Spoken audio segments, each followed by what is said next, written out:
কি জানেন পৃথিবীর সবথেকে শক্তিশালী ঘূর্ণিঝড়টি কোনটি? বা আপনারা কি কখনো আগুনের ঘূর্ণিঝড় দেখেছেন? আর আপনারা এটা জেনে অবাক হবেন পৃথিবীর বাইরে অন্য গ্রহেও ঝড় তুফান হয়, কিন্তু কিভাবে? তাহলে তো বুঝতে পারতেছেন আজকের ভিডিওটা কি মজাদার হতে যাচ্ছে। তাহলে শেষ পর্যন্ত ভিডিওটা দেখবেন। নাম্বার 1, আমরা তো সবসময় বজ্রপাত নিচে নামতে দেখেছি, কিন্তু অনেক সময় বজ্রপাত সবসময় নিচে নামে না। অনেক সময় বজ্রপাত মেঘ থেকে আকাশের দিকেও যেতে পারে। একে বলা হয় আপওয়ার্ড লাইটনিং, যা উঁচু টাওয়ার বা পাহাড়ের কাছাকাছি বেশি দেখা যায়। আপওয়ার্ড লাইটনিং একটি বিশেষ ধরনের বজ্রপাত যা উঁচু স্থাপনা, টাওয়ার, পর্বতশৃঙ্গ থেকে ঊর্ধ্বমুখী হয়ে মেঘের দিকে যায়। সাধারণ বজ্রপাতের বিপরীতে এটি নিচ থেকে উপরের দিকে ছোটে। আর এখন স্ক্রিনে দেখতে পারতেছেন এই আপওয়ার্ড লাইটনিং বজ্রপাতের ভিডিও। কি এটা অবিশ্বাস্য লাগছে না? আর আপনারা এটা জেনে অবাক হবেন পবিত্র মক্কা শরীফের মক্কা রিয়েল ক্লক টাওয়ারেও এমন আপওয়ার্ড লাইটনিং হয়ে থাকে।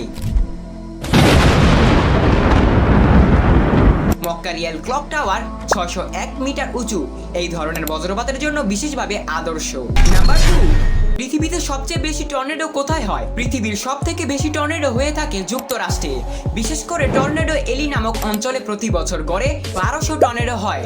নাম্বার 3, ঝড়ের আগেই প্রাণীরা বিপদের আভাস পায়। অনেক প্রাণী যেমন পাখি, কুকুর বা গরু ঝড় আসার আগেই অস্বাভাবিক আচরণ করে, কারণ তারা বায়ুচাপ বা ভূকম্পনের সূক্ষ্ম পরিবর্তন টের পায়। নাম্বার 4, আপনারা বিশ্বাস করবেন না বজ্রপাতের তাপমাত্রা সূর্যের থেকেও বেশি, কারণ একটি বজ্রপাতের তাপমাত্রা প্রায় 30,000 ডিগ্রি সেলসিয়াস পর্যন্ত পৌঁছায়, যা সূর্যের পৃষ্ঠের তুলনায় প্রায় 5 গুণ বেশি। তাই তো বজ্রপাতের এমন বিকট শব্দ। আর যেখানে পড়ে সেখানের অবস্থাটা কিছুটা এমন হয়।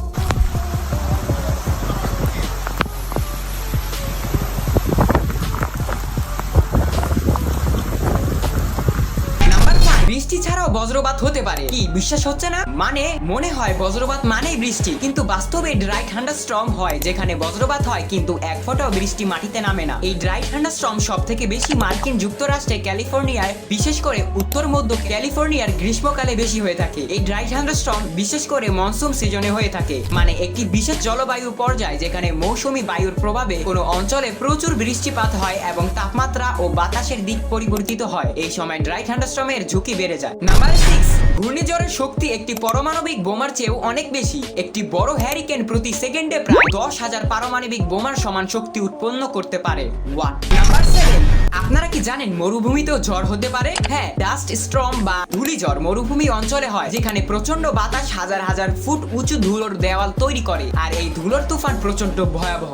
আর আপনি স্ক্রিনে দেখতে পারতেছেন এই ডাস্ট স্টর্মের ভয়াবহ চিত্র।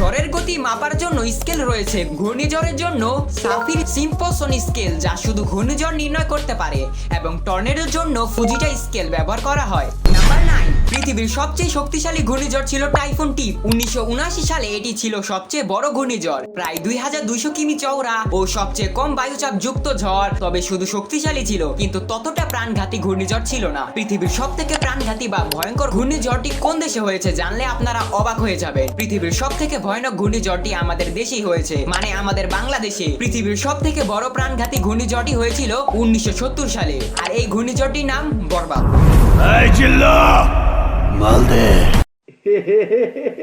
ঘূর্ণিঝড়টির নাম গ্রেট ভোলা সাইক্লোন। এই ঘূর্ণিঝড়ে নিহত হয়েছে 5 লক্ষেরও বেশি মানুষ। নাম্বার 10, আমাদের পৃথিবীতে ঝড় তুফান এগুলো সব কমন ব্যাপার, তবে আপনারা এটা জেনে অবাক হবেন আমাদের পৃথিবীর মতন সৌরজগতেও ঝড় তুফান হয়ে থাকে। হ্যাঁ, পৃথিবী ছাড়াও সৌরজগতেও অন্যান্য গ্রহে অতি ভয়ঙ্কর ঝড়, ঘূর্ণিঝড়, সাইক্লোন এবং টাইফুন এর মতো আবহাওয়া ঘটনা দেখা যায়, তবে এগুলো প্রকৃত পৃথিবীর ঝড় থেকে সম্পূর্ণ আলাদা। বৃহস্পতি মানে জুপিটার গ্রেট রেড স্পট, এটি একটি বিপুল ঘূর্ণিঝড় যা 400 বছর ধরে চলছে। হোয়াট? এই ঘূর্ণিঝড়ের আকার পৃথিবীর চেয়েও 3 গুণ বড়, 16,350 কিমি বেস, বাতাসের গতি 432 কিমি ঘন্টা পর্যন্ত। পৃথিবীর সবচেয়ে শক্তিশালী টর্নেডোর চেয়েও দ্রুত। কি অবাক হয়ে গেলেন? হ্যাঁ, এটাই বাস্তব। ভিডিও শেষ। আল্লাহ হাফেজ। একটু দাঁড়ান, আমাদের চ্যানেল যদি সাবস্ক্রাইব করে থাকেন তাহলে অবশ্যই আমাদের সাথে থাকবেন। আর যদি সাবস্ক্রাইব করার পরও আমাদের সাথে থাকতে পারেন না, মানে এই ভিডিও দেখতে পারেন না, তাহলে সাবস্ক্রাইব করার দরকার নেই। উপরে কিছু ভিডিও আছে, যেটা ভালো লাগে সেটাই দেখতে পারেন।